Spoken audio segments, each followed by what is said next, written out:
Yeah, I want to mention again, it's the Catholics doing this. This guy has a video. He's talking about usury being a sin. It's not in the Bible that usury is a sin. Actually, the Bible explicitly says usury is not a sin, that God does believe in usury. It's in your New Testament, it's in your Old Testament, it's in the stories of the patriarchs.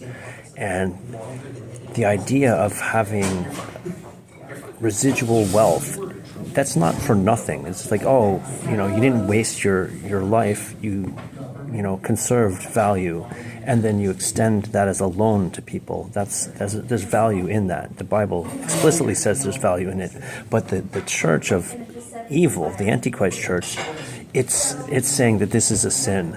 And not only is it saying it's a sin, somehow the pontiff and his people, they're allowed to partake in usury because they're the divine hypocrites. They're sitting in the seat of God, and they can use usury to their advantage. If you look at the medieval days, the church made it illegal for believers to partake in usury, but they had the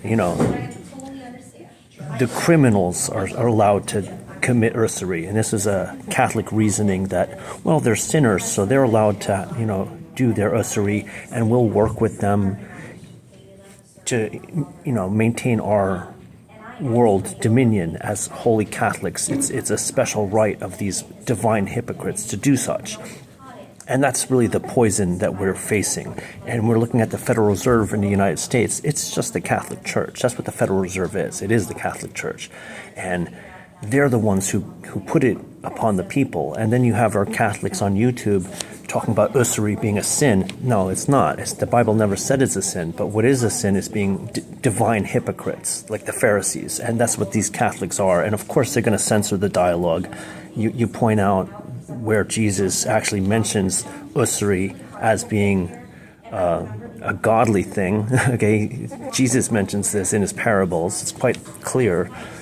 But that's going to be censored dialogue because the Catholics just want Christians to be enslaved to Catholics. That's really what they want. And when I say Christians, humanity to be enslaved to the godless.